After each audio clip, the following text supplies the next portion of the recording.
Bienvenue dans le podcast de Familio, un espace de discussion sur la réalité et les défis des professionnels en santé mentale et services sociaux.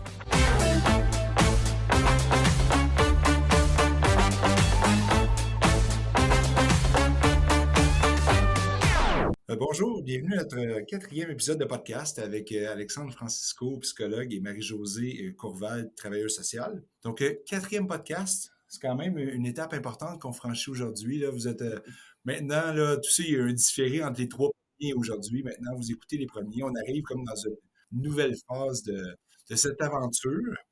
Aujourd'hui, on va parler c'est une réflexion sur l'intervention. Mais avant de plonger dans le projet, je voudrais juste vous écouter un peu sur comment vous vous sentez aujourd'hui à l'aube de ce quatrième podcast, maintenant qu'on a un peu d'expérience dans le corps. Ben moi, j'ai hâte de les partager. J'ai hâte d'avoir la réaction des gens pour quand ils vont écouter les premiers podcasts, que si je me trompe pas, ça s'en vient, la distribution. Donc moi, j'ai hâte de voir la réaction des gens, qu'est-ce qu'ils vont aimer, qu'est-ce qu'ils vont moins aimer, avoir le feedback au fond, parce que c'est pour partager qu'on fait ça. On le partage tous les trois, mais j'ai hâte de le partager avec pas mal plus de monde. Oui, moi, je souris parce que j'avais hâte qu'on mette en branle le fait que les gens puissent écouter les podcasts. Puis en même temps, je suis aussi contente que ça a pris un petit peu de temps parce que je trouve que c'est un processus aussi pour nous de s'adapter, d'entendre nos propres voix. Oui. Donc, il y a comme une espèce de processus chez le podcasteur que je suis contente de réaliser avec le temps. Et ceci étant dit, on a toujours un peu de tension à l'intérieur parce qu'il y a la technologie qui nous fait pas tout le temps plaisir. Là, on a nos rituels de préparation, mais on a encore des petits problèmes technologiques. Fait que là, on le garde en dedans un petit peu, mais quand même, ça fait partie de notre processus. Tout à fait, bon point. Oui, c'est ça, parce que bon, c'est toujours un petit défi la technologie pour arriver à enregistrer les podcasts. On vous épargne les détails. Donc aujourd'hui, réflexion sur l'intervention. On a eu quelques discussions ensemble, les trois, juste pour vraiment cerner le titre qu'on voulait donner au podcast aujourd'hui. Donc, j'aimerais vous écouter là, de part et d'autre sur qu'est-ce qui vous amène à choisir ce thème-là de l'intervention et quel genre de réflexion vous voulez amener aujourd'hui. Ah, merci. En fait, on a Alexandre qui me fait un petit signe, un petit signal. Une invitation. Une invitation, puis en même temps, c'était au départ quand même ton invitation, Alexandre, dans le temps de vouloir parler de l'intervention. Ce qu'on s'est dit aujourd'hui, c'est vraiment une réflexion. C'est pour ça qu'on a appelé le podcast comme ça, la réflexion, parce que c'est pas, on a envie de partager des principes, des stratégies que nous utilisons. C'est nos réflexions à nous aujourd'hui. On espère faire émerger des réflexions plus larges, mais en même temps, c'est pas une vérité qu'on vient présenter aujourd'hui parce qu'on pourrait avoir vraiment plein de collègues qui viennent parler de l'intervention, puis la discussion serait totalement haute. Donc, on n'a pas vraiment une ligne directrice autre que nos propres réflexions et notre expérience aujourd'hui. Peut-être, Alexandre, ça tente de nous dire qu'est-ce qui t'intéressait de cette suggestion. Ça t'habitait depuis un petit bout de temps quand même, l'intervention. Effectivement. En fait, c'est à force de faire de la supervision individuelle, de la supervision de groupe, puis même dans les formations, on connaît l'importance d'avoir une théorie minimalement cohérente pour intervenir. Sauf que, ultimement, même si on peut avoir des concepts, la question qui revient assez souvent dans les supervisions, c'est « Ouais, mais c'est bien beau ça, mais comment tu vas faire ça? » Comme disait Richard Desjardins, « Bon, ben là, qu'est-ce qu'on fait? » Ben là, qu'est-ce qu'on fait? Ultimement, la théorie, la posture, tout ça, il faut que ça accouche d'une intervention. Et puis là, ça, j'ai eu beaucoup, moi, je suis encore redevable de mes supervisés, je les salue tous, parce que à force de me challenger, « Ouais, mais Alexandre, comment tu t'interviendrais? » Ben là, OK, là, j'avais fait réfléchir. Puis plus, peut-être dans les 2-3 dernières années, on dirait, je sais pas trop, j'ai senti que ce besoin-là était saillant, fait que je me suis mis encore plus à réfléchir, puis je faisais des choses un peu de façon intuitive, mais je me suis dit, je vais essayer d'un petit peu, entre guillemets, je ne suis pas un théoricien, mais de le théoriser un petit peu plus. Puis c'est comme ça que j'ai commencé à travailler, je regardais comment moi je le faisais, comment j'essaie de l'enseigner, entre guillemets. Puis c'est là que la question de l'intervention, mais je me dis, OK, il faut que je l'investisse encore plus. C'est pas juste dire faire un reflet, faire une interprétation, c'est comme beaucoup plus complexe que ça. C'est pour ça que j'en suis venu à, comme je m'inspire beaucoup sur Winnicott, avec son enseignement et ses écrits. Ben, je me suis dit, il y a quelque chose là que je suis allé chercher dans l'espace transitionnel transitionnelle. J'ai comme un peu bricolé, j'invente rien, hein, c'est à ma façon à moi d'intégrer. C'est l'idée de l'intervention transitionnelle. Donc, puis ça, on va peut-être pouvoir en parler, mais je vais mettre un peu pour répondre à ta question, hein, c'est un peu ça puis là, je me dis, OK, l'intervention transitionnelle, une forme de jeu, le comme si, hein, des fois, je vais dire ça à mes patients, comme si, mettons, si j'étais votre ami, pourrais vous dire une affaire de même, mais je vous le dis pas, je suis juste votre psychologue, etc. Fait que c'est un peu ça, là, je mets la table, puis je vois que c'est payant parce que ça fait des espèces de très bonnes rencontres, là, des discussions fort intéressantes avec les gens que je rencontre. Là. Ben, avant que tu nous en parles, parce que j'ai un peu hâte que tu en parles, Alexandre, j'aime ça de t'entendre parler de ça, puis surtout, moi, ça m'amène des réflexions, mais ce qu'on s'était dit aussi, on veut que cette réflexion-là qu'on fait ensemble aujourd'hui soit pour tout le monde, dans le sens où on veut parler d'intervention individuelle, de couple, de famille, de groupe. Donc, moi, je suis une systémicienne. Je vais parler un petit peu plus de l'approche systémique de l'intervention en contexte systémique, autant individuel, de couple, de famille et de groupe. Puis, j'aimerais que tu débutes avec ton expérience, puis ton type d'intervention, puis les principes, toi, qui t'intéressent dans tes interventions. Parfait, fait que je pars le bal. C'est toi. C'est parti, mon kiki. C'est parti, mon kiki. Écoute, il y avait tellement de façons de l'aborder d'entrée Ouais. de jeu, mais je reviendrai sur des choses que peut-être qu'on a déjà parlé, mais c'est tellement important. C'est l'intervention, n'importe quelle intervention. Puis là, évidemment, moi, j'ai mon cadre, c'est la psychanalyse, c'est la psychodynamique, avec un bon fond d'humanisme. J'ai bien hâte, moi, de t'entendre. Ben, je suis déjà entendu, mais sur la question systémique, là, c'est comme un autre niveau. Le coefficient de difficulté, mettons, il est un petit peu plus haut. Puis c'est un euphémisme, hein? Peut-être que je commencerai à déposer quelques repères sur l'intervention dans un cadre psychodynamique. Ça ne sera pas la même affaire si on a des gens, par exemple, j'espère, qui sont en TCC ou qui sont en Gestalt, c'est quand même assez proche, là, tout ça, mais il y aurait une définition des interventions très différentes des nôtres, et c'est bien parfait comme ça nous prend de la diversité, mais je mets ça en contexte quand même, que c'est comme je dis en formation, c'est toute mon expérience, puis c'est juste mon expérience. Fait qu'il faut comme laisser les deux en même temps, là. Peut-être la première affaire, je reviendrai sur une chose importante, c'est qu'une intervention, à mon avis, qui est suffisamment bonne, qui fait la job, c'est qu'elle est digeste pour le patient. C'est un peu basique, hein, ce que je dis, mais elle est digeste dans le sens qu'elle est prenable. Moi, je peux penser toutes sortes d'affaires sur mes patients, mais il y a bien du stock que je dirais pas, là, parce que je me dis, je trouve pas une façon digeste, acceptable, utilisable, pour parler au Winnicott, hein, use of an object, hein, l'utilisation de l'objet au sens de je profite de la présence de l'autre pour réfléchir, pour me sentir. Fait que ça, pour moi, l'idée d'une intervention qui est digeste, je donne un exemple concret, tu sais. On a un patient, disons, qui visiblement lutte contre un deuil de, je sais pas, une peine d'amour très significatif. Puis là, on pourrait lui dire, Robert, vous luttez contre le deuil. On pourrait pas dire que c'est une mauvaise intervention, mais on pourrait la rendre un peu plus digeste. Quelque chose comme, là, je bricole, là, comme, hey Robert, la perte est tellement insupportable. Hein, votre perte est tellement insupportable. Vous voyez, quelque chose d'un petit peu plus digeste. C'est pas une grosse nuance, mais il y a quelque chose à la limite, je grossis un peu. Je fais quasiment le reproche. Hey, Robert, t'as pas fait, tu fuis ton deuil. Ça veut dire, ben, tu fais pas la bonne affaire. Exact. C'est pas que c'est faux ce que je dis, mais si tu le digestes, parce que moi, le psy, ça lui donne pas grand-chose d'avoir raison. C'est pas ça qui aide le patient. C'est qu'il faut que je transforme ce que j'ai, ce que je sens, puis ce que je perçois chez le patient pour que ça soit acceptable, utilisable, puis genre, là, dans la théorie de la symbolisation, que ça peut faire germer la réflexivité puis le contact avec les affects de mon patient. Fait que je trouvais que c'est comme c'était un petit exemple, en guillemets, facile versus... C'est beaucoup plus proche de la personne quand tu le dis comme ça, versus le deuil, qui est un aspect très théorique, qui n'est pas intégré à l'intérieur d'une personne. Exactement. Quand tu parles de sa souffrance, tu parles de la même affaire, mais c'est proche d'elle. Et voilà. Fait que ça, pour moi, c'est comme déjà comme la base de l'intervention. Puis je rebondis sur ce que tu dis, hein, c'est-à-dire si on veut vraiment écouter le patient, il faut d'abord s'écouter soi-même.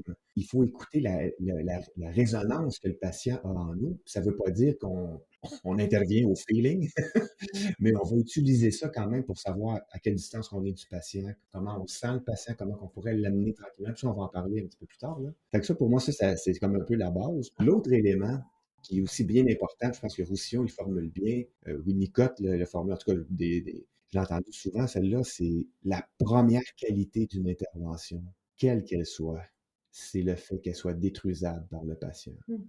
C'est la possibilité que le patient va dire non, c'est pas vrai. Même si moi, dans ma tête de psy, je fais comme, ben voyons donc, ça flash avec des lumières de Noël, là. C'est clair que je cherche encore sa mère à travers. Mais non, ça me donne rien et ça donne surtout rien Ça donne rien au patient parce que lui, il est pas prêt. Il a besoin de la détruire. Puis on voit ça souvent, ils vont dire non, c'est pas ça, vous êtes dans le champ. 3 semaines après, ils vont revenir, puis ils vont dire hey, j'ai pensé à quelque chose. Finalement, c'est un peu ce qu'on avait dit. Mais pour s'approprier une intervention, ça va prendre la condition sine qua non qui est que j'ai le droit de dire non. J'ai le droit de la refuser. Je suis pas d'accord avec ça. Puis ça, là-dessus, on peut des fois un peu confronter puis de le relancer. Mais pour moi, ça, c'est la liberté du patient. Puis c'est là qu'on voit que la destructivité, mais c'est une question essentielle, justement, dans les interventions. D'abord, que le patient puisse avoir le droit et donc que le psy octroie aussi ce droit-là, qu'il laisse cet Oui, espace-là au patient. oui. Mais en fait, c'est tolérer aussi un inconfort pour nous parce que ça nous demande d'être humble. Exact. La Puis, posture. ben oui, la posture. Puis aussi, ben, l'humilité. Puis aussi, c'est la capacité, en fait, c'est la reconnaissance de la compétence de l'autre. Il a le droit de nous dire que ça n'a pas de bon sens. Ça ne veut pas dire que nous, on va considérer que notre hypothèse, par exemple, n'a pas de bon sens, mais lui, il a la compétence de nous dire où est-ce qu'il est par rapport à cette affaire-là. Pour moi, ça revient à un aspect de la posture qui est ce regard de compétence sur l'autre. Parce que si on insiste, on n'est plus à côté de la personne, puis on est dans notre ego à nous, puis notre tête à nous. Ça, en général, on ne va pas nulle part avec ça. Très bien, c'est très bien formulé. On pourrait dire aussi, quand on se met à trop insister, on Mhm. insiste pour qui? Exact. Hein, quand tu dis on insiste vraiment pour le bien-être du patient ou c'est parce que c'est nous qui tolérons mal le refus, l'impuissance, l'incompréhension? Oui. Puis cette intervention-là, elle va peut-être rebondir différemment plus tard. Exact, c'est ça. C'est pas parce que ça s'est passé de même aujourd'hui Exact. que dans 3 semaines, ça va être pareil. Tout à fait, ça, c'est un bon point, là. Ben, c'est super intéressant, super intéressant. Toi, Marie-Josée, quand on parle d'intervention avec ton approche systémique, comment tu vois ça? Puis c'est quoi les éléments importants pour toi, fondamentaux? Bien, il y en a plusieurs. Il y en a plusieurs.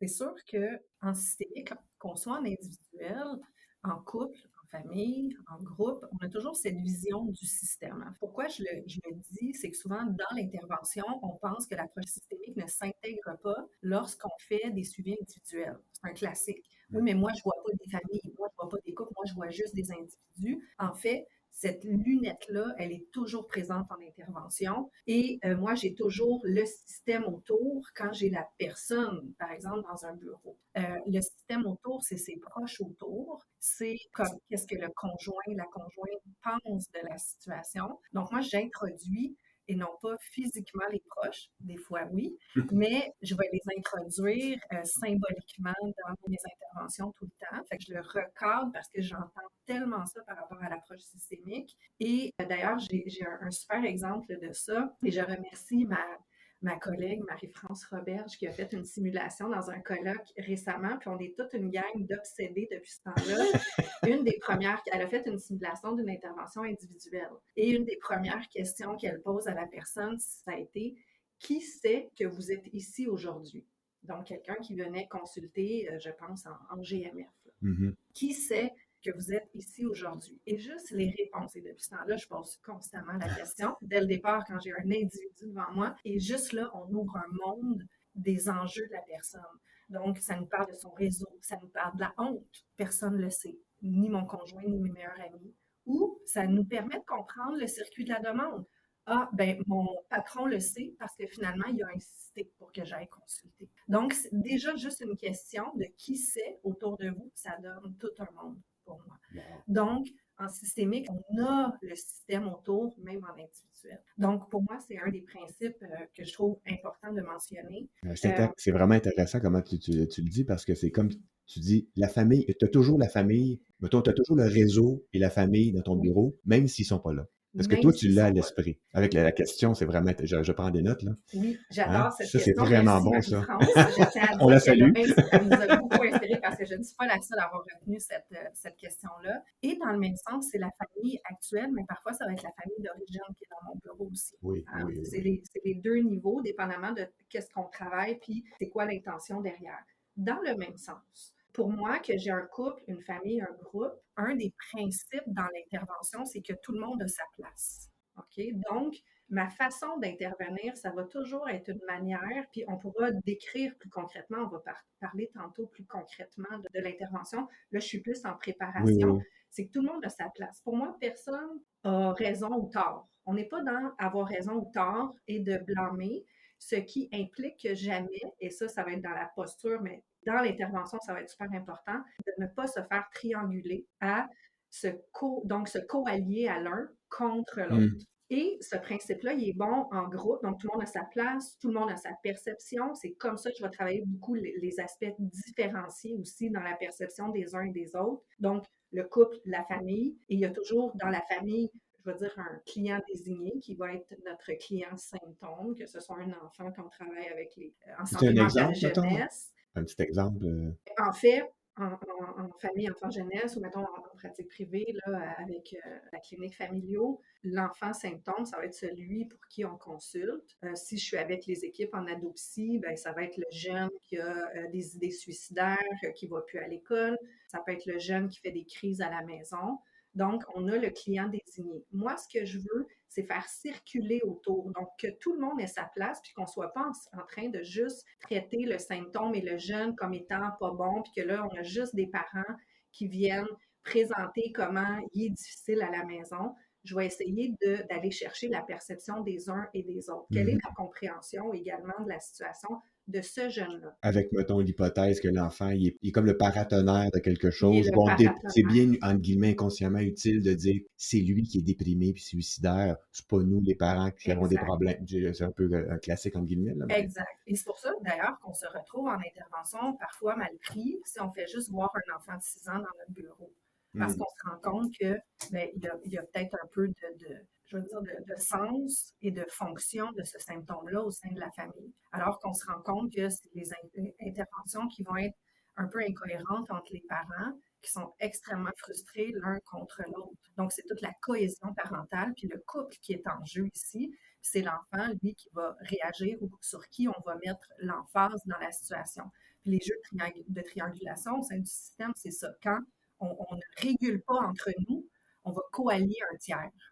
Puis quand on reçoit des couples, par exemple, c'est ça l'enjeu. On a de la difficulté à réguler ce qui se passe entre nous. On va essayer de coallier un tiers qui va être le thérapeute, le travailleur social, le psychologue qui est présent. Puis en même temps, c'est une bonne nouvelle dans le sens où le pattern se répète dans le bureau.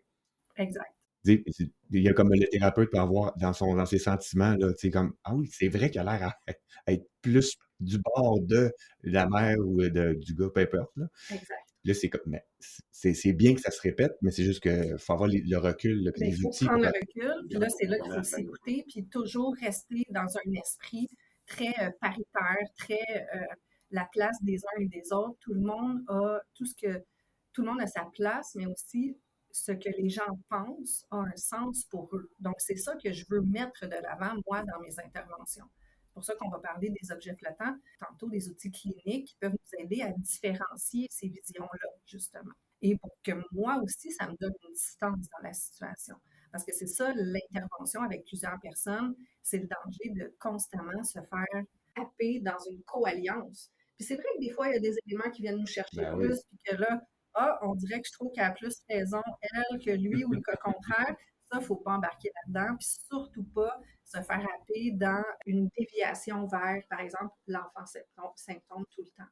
Puis, tu sais, je l'entends maintenant, j'ai mes trucs, tu sais, entre autres, quand les gens arrivent, je veux des trucs. Pardon. Je veux des trucs. Ça, déjà, pour moi, c'est une alarme. Parce que des trucs, on peut aller en chercher sur Internet, en général, c'est facile. Mais qu'est-ce qui fait que dans le quotidien avec mon enfant, j'ai de la misère? Il y a des aspects émotifs, des aspects relationnels, il y a des dynamiques, il y a des jeux de place qui se font constamment. Donc, ce que je veux pas, c'est moi répéter plus la même chose avec eux, puis venir répéter les jeux de place. Donc, ça, pour moi, ça va être un principe qui est de base. Oui, bien, je trouve ça super intéressant parce que dans d'autres podcasts, on a parlé de développer des lignes de confiance, puis la mise en place du cadre. Puis là, dans les deux cas, ce que j'entends, c'est qu'il y a de la confrontation qui se passe un peu. Puis une confrontation qui est consciente dans sa relation avec le patient, si on est dans l'individuel, avec une approche en psychodynamique comme avec toi, par exemple, Alex. Mais aussi, Marie-Josée, dans la situation, si on trouve en famille, en couple, l'autre, il y a des dynamiques, il y a des tensions. Mais comme thérapeute, il faut être capable de bien voir ça, comprendre ces éléments-là qui bougent et s'assurer de savoir les utiliser et de se protéger si ça arrive. Mais je sens qu'il y a un élément de confrontation qui permet à la thérapie, au suivi, à l'intervention, de le faire évoluer. Donc, il faut savoir l'utiliser. Puis je pourrais peut-être enchaîner là-dessus. Ça te va-tu si je rebondis un peu sur ce que Jean-François et toi t'as Avec dit? plaisir. Écoute, parce que ça me fait penser, je t'écoutais, c'est vraiment toujours intéressant, mais ça me pensait à mes thérapies de groupe. Mhm. Et moi, je fais de la thérapie de groupe avec des patients qui souffrent Oui. de troubles de souffrance narcissique identitaire, là. Puis donc, j'ai appris de mes patients, mais aussi de mes collègues avec qui je fais de la thérapie de groupe. Puis la question, comme tu dis, là, de ne pas cliver, dans le fond, il ne faut pas qu'on tombe dans le clivage. Moi, je dis, on va tomber un peu, c'est juste qu'il faut s'en rendre compte. Mais là, c'est la question de comment qu'on aborde le patient, là. Puis je trouvais que je fais du pouce sur comme la question de la confrontation. Je suis content que tu la nommes, Jean-François, parce que c'est un peu ça aussi. Une fois que le patient s'est engagé à vouloir changer des choses dans sa vie psychique, c'est explicité avec le patient, c'est sûr qu'on va le confronter. Confronter, c'est une belle intervention. Moi, des fois, on dit confrontation empathique. Je fais ça pour son bien, hein, c'est une façon de parler. Mais j'ai appris, en tout cas, moi, c'est beaucoup en thérapie de groupe, comment on peut préparer une intervention. Puis ça s'est un peu généralisé dans ma pratique en individuel, du style, mettons, qu'on a Linda, qui est en groupe, puis qui sent, elle, son enjeu, c'est qu'elle se sent tout le temps humiliée. Elle va à l'épicerie, la caissière ne l'a pas regardée dans les yeux. C'est l'humiliation. C'est la honte. Fait qu'elle, elle vient en thérapie pour essayer de comprendre comment ça se fait qu'elle est tout le temps humiliée. Elle arrive en groupe à un moment donné, je ne vous fais pas toute la vignette, mais elle arrive en groupe. Il y a quelqu'un qui lui envoie un commentaire comme un peu carré, mais c'était correct, tu sais, et là, on voit bien qu'elle est mal prise, puis là, elle se retire. Elle parle plus. Fait que là, je fais ça plus court, mais tu sais, moi, j'essaie de l'approcher, puis comme je vous dis, j'ai appris ça avec mes patients, j'ai appris ça avec mes collègues, je les regarde, tu sais, on apprend par observation. C'est, écoutez, hein, j'étais un peu mal pris, là. Je vois bien que depuis le commentaire de Robert, on dirait que vous vous êtes retiré. Puis là, je suis mal pris parce que si je nomme pas le fait que moi, j'ai l'impression que c'est venu toucher quelque chose qui ressemble à de l'humiliation, si j'adresse pas ça avec vous, j'ai l'impression que je vais vous laisser tomber. C'est pour ça que vous venez consulter. Puis en même temps, je veux pas en rajouter. Fait que c'est pour ça que, vous voyez, j'hésite, là. J'essaie de trouver l'équilibre entre ces deux pôles-là, là. Fait que je veux pas nier ça, qu'est-ce qui vous arrive, puis ça serait important. Puis en même temps, si vous voulez travailler votre rapport à l'humiliation, c'est une bonne chose que ça arrive en groupe. Parce que là, on est dans les bonnes conditions. Mais je veux y aller tranquillement. Me suivez-vous? Fait que vous voyez, j'ai même pas fait encore mon intervention, mais je l'ai préparé. Faut pas que ça soit non plus là, pendant 15 minutes, mais quand je le fais comme c'est pas mal comme ça que je le fais, là, ça prépare le patient. Fait que je rajouterais sur la question, tu sais, quand on est confronté, mettons, la mère qui est dans une famille, puis un peu libérer l'enfant symptôme de son symptôme pour que, disons, la mère ou le père se rapproprie ça, ça sera pas facile. Mais l'idée moi, j'aime beaucoup le groupe, parce que vu qu'il y a beaucoup de personnes qui regardent le patient, il y en a 8, là, fait il y a bien du monde, c'était les deux thérapeutes, puis les 7 autres patients qui te regardent. Ça, je trouvais que c'était un ajout, ça, puis je me suis dit, même en individuel, je le fais maintenant, quand c'est quelque chose qui est délicat. Donc, la préparation, je reviens pour que ça soit digeste. Là, j'explicite un petit peu comme en termes de concrète d'intervention. Là-dessus que je voulais rebondir, c'est que ça m'inspirait. Là. Ben, c'est pour ça que j'aime l'intervention couple, famille, groupe. C'est d'avoir. Oui. Je trouve que c'est justement avec ces gens-là, c'est une pratique en fait pour l'extérieur après. Puis c'est comme ça que je vais aborder aussi l'intervention familiale autour des difficultés des enfants.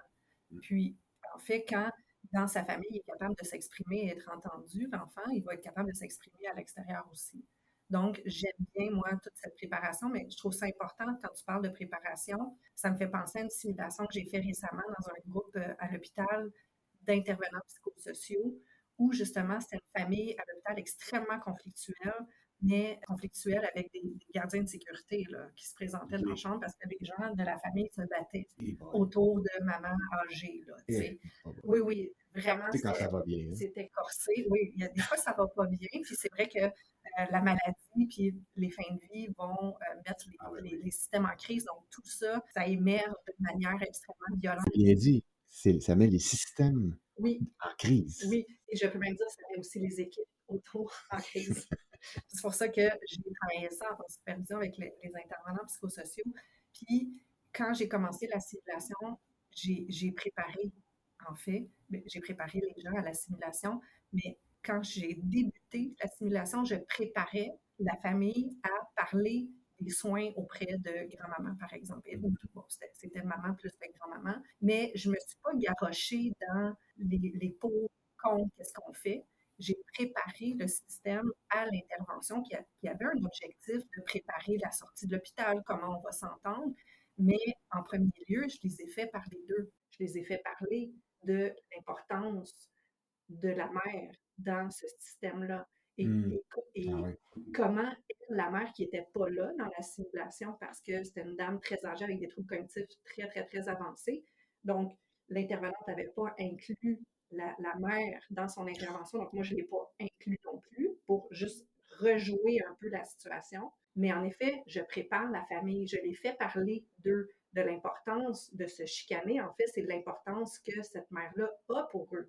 Donc, je suis en train d'essayer de les solidariser puis de les lier autour de la personne qui, au final, les rend chicaneux entre eux. Oui. Donc, faire parler d'eux. Qui a décidé que c'était le fils aîné, par exemple? Qui devait prendre les décisions? Ah, ben c'est maman qui avait mis ça sur son testament. Comment elle vous l'a expliqué, maman, que c'était lui qui était sur le testament? Et là, on est en train de mettre des mots sur ce qui s'est passé dans cette famille-là, avant même de parler de pourquoi on est là, qui est on veut retourner à la maison, comment on va s'organiser entre nous. Donc, faire parler d'eux, essayer de comprendre qu'est-ce qui se passe dans cette famille-là. Puis ensuite, dans mes interventions, c'est tout ça que je vais réutiliser tout le temps. Mhm. Cette solidarité-là. Oui, mais c'est en effet votre mère qui a décidé. Vous avez été fâché, l'avez-vous nommé à votre mère que vous n'étiez pas d'accord que votre frère soit la personne désignée. Donc, ça veut dire qu'on n'a pas le droit de dire ça dans la famille quand on est fâché contre Hmm. maman. Ah oui. Donc, moi, je suis en train de préparer l'intervention au lieu de juste me Mais lancer ta, sur ta- l'objectif ben oui. du retour puis de comment on va faire Mais ta ensemble. préparation, c'est déjà une bonne, c'est déjà une intervention. Puis j'ai l'impression que, tu sais, comment tu le fais, comment j'essaie de le faire aussi, on est déjà en train de soigner du fait que on les prépare, ça montre notre sensibilité. On sait que ça va être confrontant. Quand tu parlais des enjeux, là, oh boy, Mhm. il y a de job à faire là-dedans, hein? Oui, Mais tout à fait. on voit qu'on n'est même pas, entre guillemets, rendu à l'intervention officielle, qu'on est déjà en train de se donner pas mal plus de chances de succès parce qu'on prend la peine de faire attention. Puis des fois, moi, j'ai déjà entendu des patients dire hey, moi, on n'a jamais fait autant attention avant de me parler. Ah, ça peut être positif ou négatif. Des fois, ça peut être coudonc, il est trop précautionneux. Mais j'ai entendu aussi l'idée de ça fait du bien que quelqu'un prenne la peine d'être sensible à nous. Puis Oui, juste ça, ça donne le ton, hein, des fois, surtout dans les enjeux familiaux si compliqués oui. que tu Ça, décris, ça, là. ça met des mots différents. Puis toute Oui. l'intervention auprès des jeunes, puis là, je parle à toutes mes équipes en adoptie, pédopsie, beaucoup d'intervenants qui travaillent avec les enfants, les familles, justement, lâcher un peu le symptôme de Mhm. la crise de il Oui. fait pas sa Ah chambre, oui. puis qui me répond. Ou là, c'était qui change la culotte, puis qui va faire l'épicerie. Peu importe le symptôme, quand on va en dessous, qu'on apprend à connaître comment ça se passe, les significations pour les uns et les autres, on va être capable après d'aborder la crise, les enjeux de différenciation, de solidarisation, de rôle aussi au sein des familles. Donc, c'est de préparer autour ce système-là, donc plutôt que de se garrocher Ouais, dans c'est quoi le exact. problème, puis comment on va faire ça. Puis des fois, on aurait le goût de se garrocher parce qu'on voit Ben tellement de oui, souffrance, puis on voit des affaires qu'on voudrait interpréter tout de suite. Non, non, non, non, on va préparer le terrain avant, ben là. oui. Puis on voit de la souffrance, puis on a des commandes aussi, Ah des oui. fiers. Puis on a nos commandes internes à nous, hein, Ben aussi. oui, exact. On veut soulager, puis... Wow. En tout cas, c'est super riche parce que là, ça ramène notre concept, c'est la préparation, le fait que les choses se construisent dans le temps, dans la relation. Puis après ça, pour arriver avec l'intervention qu'on souhaite avoir. Donc, ça n'arrive pas du. Il y a toute une réflexion, une construction qui se fait d'une rencontre à l'autre, d'une minute à l'autre pour arriver à faire cette intervention que vous voulez faire. Exact. Et même, je dirais, une petite nuance, co-construction. On co-construit tout le temps. En apparence, tu regarderais le vidéo, tu dis, non, voyons donc, c'est Marie-Josée qui a fait l'intervention, mais en fait, dans les faits, c'est toujours co-construit avec la famille ou le patient. Super intéressant. Puis, on pourrait en parler de beaucoup de choses, mais je sais qu'avant de préparer le podcast, il y avait quelque chose comme un thème que Marie-Josée voulait aborder absolument, que c'est les objets flottants. Ah oui. Est-ce que tu veux nous en parler un peu, Marie-Josée, qui est en lien avec l'intervention, le thème? On enchaînera sur la transitionnalité après. OK, c'est la fonctionnalité. OK, bon. Oui, c'est ça, j'étais un peu ambivalente parce que j'avais envie de parler des objets flottants parce que tu avais parlé de la Ah, tu veux que transitionnalité. j'en parle en premier, dans le fond? Ben, ça? ça te tente-tu? Tu Ben, serais-tu correct? pas de OK, problème. fais Non, non, ça. ça va être... Fais ça, puis je vais en parler après. OK, parfait. Dans le fond, la transitionnalité, ça va dans le fil de ce qu'on dit, c'est Winnicott, hein, la transitionnalité, je reviens avec l'exemple là, facile, c'est la doudou de l'enfant. Hein. Même pas besoin d'être psy pour comprendre que l'enfant, quand il a 3-4 ans, il part avec sa doudou, elle est très, très, très, très importante parce qu'il a choisi cette pièce-là d'une couverture ou un linge, une pièce de vêtement de sa mère, puis il la tient, puis il l'amène partout parce qu'il est dans un processus où il est en train d'intérioriser sa mère, puis d'avoir une petite mère interne, mais il est en train de faire ça. Donc, la couverte, c'est transitionnel, ça veut dire dans le sens que c'est à la fois rien qu'une couverte et à la fois un représentant maternel. Donc, tout le monde comprend ça intuitivement. Donc, c'est un espace extrêmement important parce que ça permet l'appropriation puis l'intériorisation de la mère interne. À un moment donné, c'est la catastrophe si jamais on cherche la doudou. On ne peut pas partir là, chez grand-papa et grand-maman parce qu'on n'a pas la doudou. Parce que comme on voit que c'est essentiel, puis à un moment donné, il l'oublie à la garderie. Puis il s'en est même pas rendu compte. Puis on voit que, là, c'est un petit peu. Donc, ça, l'espace transitionnel, on pense pour l'exemple de la doudou, mais c'est un espace psychique qu'on a dans plusieurs domaines de notre vie. Quand on va voir un film, mettons, on pourrait dire, c'est juste un film. Puis en même temps, c'est des histoires qui peuvent nous bouleverser. C'est comme la doudou, c'est rien qu'une couverte. Ah, mon Dieu, c'est en même temps une représentation de la mère. Donc, l'espace transitionnel, on va vivre ça dans des espaces de culture. Une chanson, c'est rien qu'une chanson. Ah, non, non, non, c'est ma vie qui raconte. Ah non, c'est pas ma vie qui raconte, il fait une chanson. Vous voyez, c'est comme tolérer le paradoxe que c'est ni un ni l'autre, c'est un et l'autre à la fois. Appliqué à l'intervention, puis j'invente rien, je vais juste bricoler avec ce que je connais, puis les patients, puis les auteurs que j'aime. C'est la version, comme je l'ai déjà dit, la version québécoise de l'espace transitionnel, c'est on jase. Puis des fois, je fais ça avec mes patients, je dis, écoutez, je vous donne un exemple, là. On jase. Je vous le dis pas vraiment, mais admettons que je serais votre ami. Plutôt, je pense à un patient qui a des problèmes de consommation. Je ne suis pas votre ami, là, mais on va faire comme si j'étais votre ami. Vous savez, qu'est-ce que je pourrais vous dire, mettons, si j'étais votre chum, là, tu sais? Je vous dirais, Robert, qu'est-ce que tu fais là? Tu bois encore tout le temps. Ça m'inquiète, j'ai peur. T'arrêtes pas de fuir tes émotions. Viens me parler quand t'es mal pris. Je vous le dis pas pour de vrai, Robert, là, je fais comme si j'étais votre ami, là. Puis, vous voyez, ce que je fais, j'installe un espace transitionnel dans le sens que je ne suis pas vraiment en train de tutoyer mon patient et de dire ça. Je joue à faire l'ami. Je fais du théâtre, au fond, d'une certaine façon.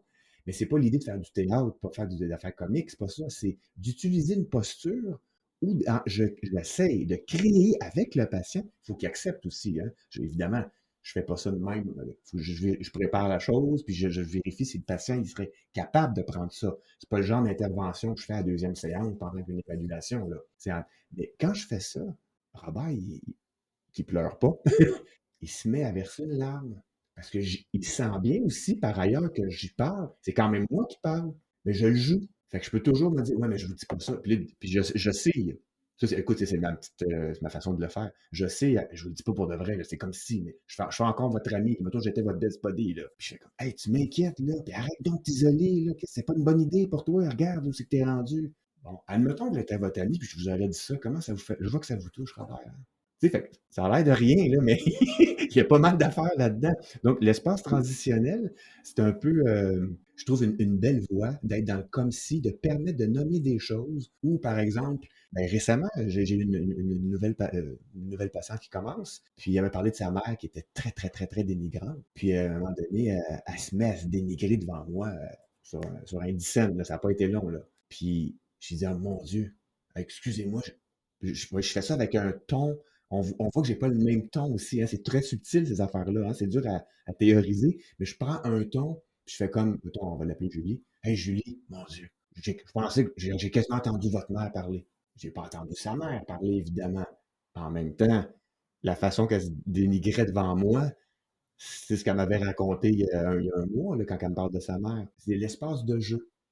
Hein, c'est le jeu winnicotien, l'espace transitionnel. Puis en groupe, je trouve que ça marche bien aussi. Là. On peut utiliser, entre guillemets, les autres patients aussi. Là, c'est là qu'on va chercher l'autre patient qui peut faire un peu, sans s'en rendre compte, un espace transitionnel. En tout cas, moi, si j'étais ta blonde, là, moi, je serais pas content que tu fasses ça. Tu sais. Fait que bref, c'est du bricolage, mais moi, je trouve que dans les dernières années, ça m'a vraiment aidé, on dirait, à assumer ça, puis de voir surtout l'effet de ton mesure, toujours l'effet, tu sais, pour voir si ça fait du sens pour le patient, ça l'aide-tu, puis à date, il y a quelque chose c'est comme si je peux me dévoiler, puis être impliqué, dans un espace transitionnel qui fait que c'est toujours ah, mais tu sais, je vous dis ça de même, comme si j'étais, comme si. Le comme si est bien important. Fait que c'était ça, ça peut peut-être mettre la table, justement, aux Ben objets oui, flottants. ben oui, parce que tu parles d'espace de jeu, c'est un peu ça, Et ça, hein, oui. les objets flottants. Puis je ne vais pas tout décrire ce que c'est, mais je vais parler d'outils cliniques en parlant des objets flottants, qui est un terme en approche systémique, les objets flottants. D'ailleurs, je réfère la définition à Philippe Caillé et Evelyne Rey qui ont écrit un livre qui s'appelle Les objets flottants. Là, je l'ai devant moi, là, on le regarde ensemble, mais à la maison, vous ne le voyez pas, mais c'est une des principales références que j'ai. Et en effet, pour moi, j'aime dans l'intervention introduire un tiers. Puis d'ailleurs, je souriais, Alexandre, en t'écoutant parce que tu introduis la famille, toi aussi, dans tes rencontres Ah oui, individuelles. parce que j'ai C'est toujours, ça, j'ai bien des parents puis mais des jeunes, c'est ça. des- Tu joues même. oui. Moi, je trouve que le jeu, c'est intéressant. Puis quand j'ai travaillé d'ailleurs en pédopsie, régulièrement, je faisais des jeux de rôle avec les familles, d'ailleurs. Ah, Là, ça fait un petit bout de temps que je n'ai pas fait ça, mais je le referai. Ça va faire partie de mes objets flottants, utiliser les chaises et les jeux de rôle également. Moi, j'avais une habitude de mettre une chaise par personne de la famille, puis avec la chaise de l'intervenant, et je mets vraiment les noms des gens. Et on fait, euh, en fait, on change de ah, chaise. c'est tellement bon, hein? Et moi, d'ailleurs, je change de chaise et je joue avec eux parce qu'il y en a un dans la gang qui va jouer ma chaise. Vous devriez voir les enfants ou les ados jouer l'intervenant. Ils se mettent à parler comme ça, puis là, ils posent des questions. Et à qui posent-ils les questions? Aux parents. Tout le temps, le parent, s'il est assis sur la chaise du conjoint ou de l'enfant, l'enfant va poser une question sérieuse à son parent. Donc là, il se permet quelque chose, mais on voit tout l'imaginaire, puis on voit ce que la personne pense en posant la question. Donc, les jeux de rôle à l'intérieur de nos interventions, moi, j'aime beaucoup ça. Les chaises, utiliser les chaises. Donc, c'est ça, les objets flottants, c'est utiliser un tiers dans la relation. On peut utiliser, on connaît quand même bien les sculptures familiales. Donc, on fait bouger les gens sur différents tableaux, du maintenant, avant, après. Le blason familial, c'en est un. Les figurines, Ah oui, tu m'en avais parlé, ça, bien c'était bon, ça. les figurines, parce qu'on a organisé récemment avec mon groupe de supervision, une gang de collègues incroyables, une journée de séminaire avec Michel Mestre qui est venu nous présenter son modèle systémique, en fait, les figurines systémiques dans le couple. Donc, lui, première rencontre, il sort les figurines. Puis, Que les patients choisissent. ben, c'est toute une méthode, OK. puis c'est sûr que les gens pourraient aller fouiller un petit peu plus la technique Michel Mestre OK. sur Internet, entre autres. Et dans le livre Les objets flottants que j'ai cité tantôt, il y a des méthodes aussi. Mais les méthodes, c'est des bases qu'on va se donner, mais après ça, on va les utiliser selon notre objectif. Puis, en effet, utiliser des tiers comme ça va permettre de faire émerger d'autres choses. Puis, entre autres, dans les couples, quand les couples arrivent, ils arrivent pour se chicaner puis avoir raison. Fait que sortir des objets, ça recadre, en fait. Là, il y a tout un objectif. Puis, les gens embarquent là-dedans en général. Ça nous permet un dialogue différent que de juste venir s'ostiner puis s'engueuler. J'ai parlé beaucoup depuis ce matin quand on jasait des boutons. Là, je vais donner aussi la référence parce que je ne peux pas les montrer, les Oui, boutons. oui, Je ne oui. fais pas de démonstration dans le podcast, mais c'est Marie-Jeanne Chon qui a élaboré quand même, moi, c'est ma référence à moi, il y en a peut-être d'autres, une méthode avec des boutons. Puis là, je dis les boutons, c'est vraiment les boutons de manchette. Oui, oui, C'est oui. d'en avoir 200-300, une boîte, là, multiples, différents, etc. Puis on va utiliser les boutons. Entre autres, elle a beaucoup élaboré par rapport au deuil. Donc, on installe les gens avec leur napperon. Puis si j'ai un couple, ils ont chacun leur napperon avec leur bouton. Puis ils vont faire l'exercice avec mes questions à moi. Je vais donner, en fait, des choses à faire. Puis là, tout d'un coup, qu'est-ce qui se passe? C'est chacun des membres du couple ou de la famille, au lieu d'écouter l'autre pour s'obstiner, moi, je demande d'écouter l'autre sur ce qu'il a à dire de ce quand il nous présente les boutons. Fait que déjà, les gens s'écoutent parler. Évidemment, les objets flottants, ce que je trouve intéressant, puis là, ça, c'est mon arme secrète, mais qui ne sera plus secrète, puis j'espère qu'elle l'est de moins en moins, c'est les questions circulaires. En approche systémique, on veut utiliser les questions circulaires le plus possible. Et les boutons, par exemple, ou les figurines vont nous permettre ça. Choisissez, par exemple, la figurine qui représente votre conjoint quand vous l'avez rencontré. Choisissez une figurine maintenant qui vous représente vous quand vous vous êtes rencontrés, par exemple. Choisissez une figurine qui vous représente maintenant. Et là, moi, je ne veux pas que les gens me disent est-ce que l'autre est d'accord de la figurine choisie? Ce n'est pas une question d'être Non. d'accord ou pas.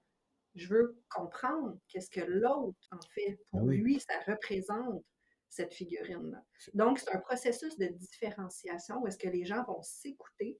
Parce que là, moi, je n'admets pas qu'ils viennent dire je ne suis pas d'accord, puis je vais aller m'ostiner sur ton apron de bouton à toi. C'est chacun, puis il faut écouter l'autre. Et là, tout d'un coup, on voit émerger de l'écoute. On voit émerger une réflexion. Les questions circulaires, c'est introduire également la circularité. Ça veut dire, d'après vous, pourquoi lui a choisi telle figurine vous représentant? Ah oui, bonne question, hein? Mais ça se peut que c'est pas pour ça qu'il l'a choisi. Mais moi, ça me dérange pas. Je veux pas savoir s'ils sont d'accord. Je veux savoir ce que l'un pense et ce que l'autre pense. Puis en posant la question de l'un à l'autre comme ça, pourquoi d'après vous, lui a choisi ça? Ben, c'est ça une question circulaire. On va faire circuler l'information et les perceptions beaucoup mieux. C'est ça mon objectif. Donc, les questions circulaires vont être facilitées en intervention par les objets flottants. Ça soigne. Ça se fait. Écoute, quand je t'écoute, je fais le lien évident, là, mais mettons, il vient de me monter à mon esprit là, en t'écoutant, c'est la clinique des médiations thérapeutiques. Je pense à Anne Brun à Lyon, puis tout ça avec Roussillon. C'est la question, dans le fond, je t'écoutais, c'est tu prends un médium. Ça va être les figurines, ça va être les boutons, ça peut être le dessin, ça peut être n'importe quoi. Tantôt, je me dis, ben dans le fond, quand je me sens de guillemets, là, quand je fais du théâtre, puis que je fais comme si j'étais le meilleur ami de Robert, c'est moi le médium. Le médium, ça me rappelle très brièvement quand j'ai fait du psychodrame. Donc, c'est toute la théorie, on dirait en dessous de ça, du médium comme objet thérapeutique. Hein, c'est comme si on a besoin de déplacer ça sur une autre zone pour être capable de faire symboliser puis faire travailler nos patients. Là. Exact. Très intéressant. Puis les faire se différencier, les faire s'écouter. Puis je vais vous dire aussi pourquoi j'adopte les objets flottants, c'est que ça me fait travailler beaucoup moins fort. Savez-vous ce que je fais? Moi, je fais juste poser des questions. Je pose des questions. Tu sais, quand on trouve qu'on travaille plus fort que le client, ça c'est, on travaille plus fort que le client, il parle pas, non. Sortez un objet flottant. Puis là, la personne a choisi ses boutons, a choisi sa figurine. C'est elle qui est en train de travailler. C'est pas moi. Je ne fais que poser des questions sans jamais interpréter ce que la personne est en train de faire. Inquiétez-vous pas, ça va être tourné dans la tête, être en train d'interpréter toute seule. Génial, ça. Fait que ça me permet d'être plus relax. C'est gagnant-gagnant. Wow! Non, mais c'est super riche, mais tu sais, à travers les deux approches, si on veut, l'espace transitionnel puis l'objet flottant, on voit l'importance d'avoir des images, amener autre chose à l'intérieur du bureau, de ne pas juste rester dans la relation, moi, avec mon client, mon patient. Il faut ramener du monde dans le bureau. Il faut ramener des images. Il faut ramener quelque chose sur lequel les gens vont pouvoir s'accrocher. Puis là, on va être capable de faire sortir quelque chose qui est beaucoup plus fort que si on restait à cette relation-là, thérapeute et client-patient. C'est super utile. Fait que, tu sais, moi, je retiens qu'il y a 3 choses. Là. En gros, là, si j'aime ça résumer. C'est résumé. C'est dommage parce qu'on pourrait en parler longtemps aussi. On pourrait faire juste d'autres podcasts là-dessus. Là, peut-être qu'on aura la chance de le faire. Donc, la préparation dans l'intervention, c'est central. Ça se fait, ça se construit dans le temps, basé sur les analyses, sur ce qu'on observe. On met des choses pour faire en sorte que les clients évoluent, le patient évolue. Après ça, la confrontation fait partie de l'intervention. Il faut savoir comment l'utiliser, mais la préparation, c'est ça. L'importance d'avoir un tiers qui rentre dans la thérapie, dans l'intervention, ça permet d'ouvrir des portes que juste dans sa posture d'intervenant, peut-être que des fois, on aurait de la difficulté à faire. Fait que c'est tout un art, mais j'imagine bon, il y a de la théorie pour soutenir ça. Puis ça vient avec la pratique, avec la supervision que vous offrez aussi, qui permet aux intervenants de développer ces outils-là dans un contexte qui est plus adéquat. Merci beaucoup. Est-ce que vous avez un petit mot pour la fin, pour les gens qui nous écoutent? Ben, j'ai envie de le résumer de mon côté sur la créativité. Mais l'humilité, ça, je pense qu'on a répété. Modestie, humilité, tolérance, l'impuissance, c'est la base. Sinon, le reste, c'est cool. Et la créativité, donc sortir un peu de la boîte. Oui. Puis ça nous mène, ça nous fait sortir un peu de cette impuissance-là, parfois aussi. Ça nous permet de se donner un petit peu plus de pouvoir sur la situation, surtout dans la grande complexité, la créativité, étonner les gens, faire quelque chose de différent, pour moi, c'est une base super importante. Donc, voici mon mot de la fin, Jean-François. Wow. Toi, Alex. Écoute, avec un mot de la fin comme ça, j'ai rien à rajouter. Non, On va mais passer sur la créativité, vas-y. oui, non, mais écoute, j'ai pas grand-chose à rajouter, là. C'était tellement bon. Tu l'as bien résumé aussi, Jean-François, là. Fait que c'était vraiment. Puis j'ai bien aimé notre podcast. On dirait que moi, ce que j'ai senti aujourd'hui, c'est comme malgré nos pépins techniques et tout ça, j'ai l'impression que, en tout cas, mon niveau de confort, le plaisir que j'ai eu, là, ça a comme augmenté. Donc, fait que le métier commence à rentrer, là. C'est bon, on se laisse là-dessus, puis on se rejoint tout de suite pour un prochain podcast.